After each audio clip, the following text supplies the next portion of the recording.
51,000 hectare में essential oil की जो क्रॉप्स होती हैं उनको लगाया गया है। पूरे भारतवर्ष में ऑलमोस्ट सभी स्टेट्स को हमने कवर किया है। कोई भी काम होता है अगर एक किसान से कराएंगे तो नहीं होता है, अगर क्लस्टर बनाते हैं तो काफ़ी ज़्यादा अच्छा होता है।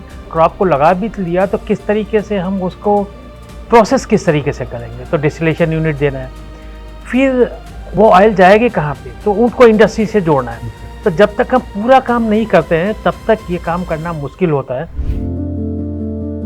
सर बहुत बहुत बधाई आपको और आपकी पूरी टीम को। आपको राष्ट्रपति जी के हाथों आप लोगों को सम्मानित किया गया। तो इतने बरसों की मेहनत आप लोगों की रंग लाई। तो मुझे एरोमा मिशन के बारे में अभी बताएंगे, क्या रही आपकी जर्नी इतने बरसों की?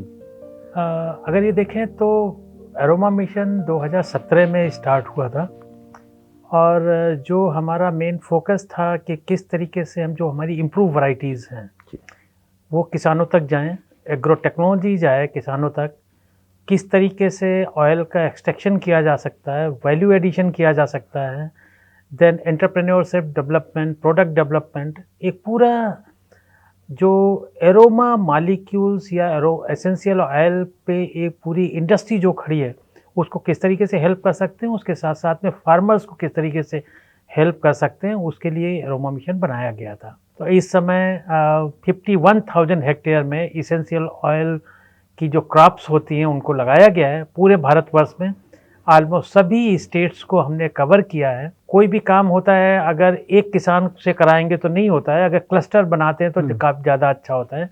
तो तीनों फेज़ में हमने करीब 4,500 किसान के क्लस्टर्स बनाए हैं। वहाँ पे डिस्टिलेशन यूनिट दी गई हैं और उनको इंडस्ट्री के साथ कनेक्ट किया गया है। तो ये एरोमा मिशन की जर्नी रही है जिसके कारण से ये रिकॉग्निशन पूरे CSIR को मिला है। तो जैसे अभी हम बहुत सारे सीमा से जुड़े हुए किसानों से मिले, जैसे कच्छ का हो या छत्तीसगढ़ में हो, तो क्या आप लोगों के सामने मुश्किलें भी आई कि किसान मानने को, क्योंकि नई फसल जब आती है तो किसान तैयार नहीं होता, रे कुछ नया है मैं लगाऊंगा नहीं। हाँ, ये बहुत बड़ी प्रॉब्लम आती है क्योंकि जो भी एक ट्रेडिशनल खेती कर रहा है उसको उसके लिए मनवाना बहुत मुश्किल पड़ता है। तो सबसे पहला तो यही कहा जाता है कि ठीक है, आपके पास जो अंडर यूटिलाइज लैंड हो, जहाँ पे आप कुछ भी नहीं करते हो, कम से कम वहाँ पे लगाना स्टार्ट कीजिए। क्योंकि लगाने के बाद उनके पास ये रहता है कि अगर क्रॉप को लगा भी लिया तो किस तरीके से हम उसको प्रोसेस किस तरीके से करेंगे, तो डिस्टिलेशन यूनिट देना है, फिर वो ऑयल जाएगी कहाँ पे, तो उनको इंडस्ट्री से जोड़ना है। तो जब तक हम पूरा काम नहीं करते हैं तब तक ये काम करना मुश्किल होता है। इसलिए हमें एंड टू एंड सोल्यूशन वहाँ पे देना बहुत ज़रूरी था, जो कि दिया गया। और इस कारण से अगर आप देखिए, जैसा मैंने बताया 51,000 हेक्टेयर से ज़्यादा में है, 400 यूनिट्स दी गई हैं, 1 करोड़ के आसपास मैन डेज जो होता है वो दिया गया है, करीब 15 लाख के आसपास एम्प्लॉयमेंट उस पर जनरेट हुआ है।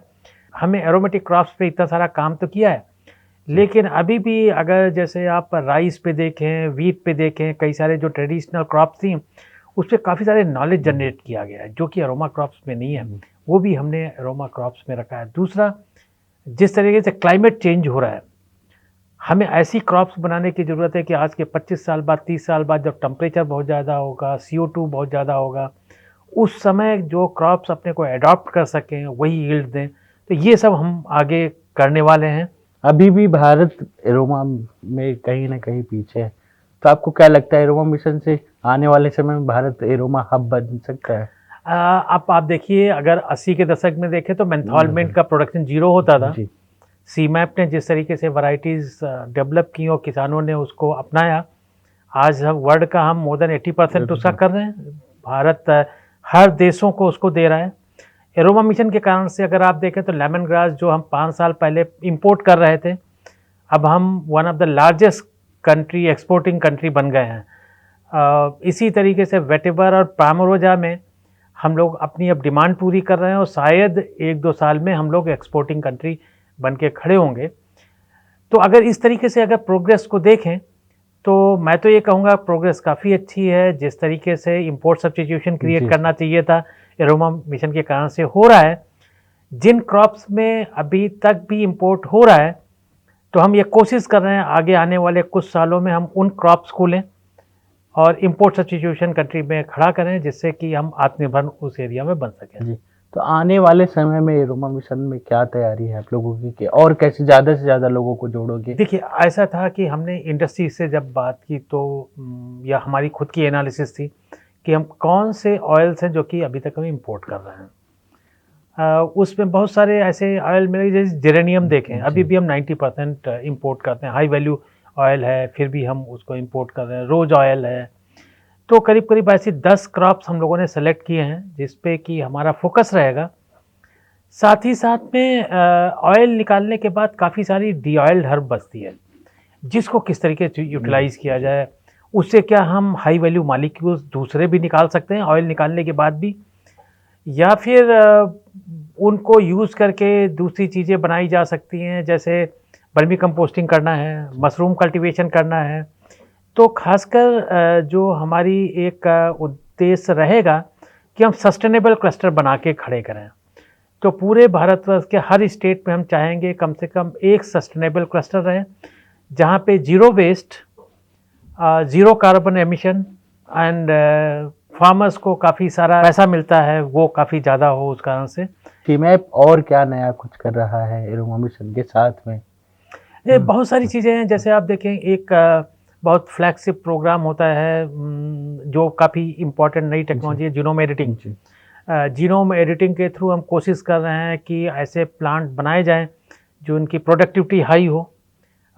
तो जीनोम एडिटिंग पे काफ़ी अच्छा काम कर रहा है। दूसरा जो एक बहुत महत्वपूर्ण काम होता है सर्टिफाइड रेफरेंस मटेरियल्स का।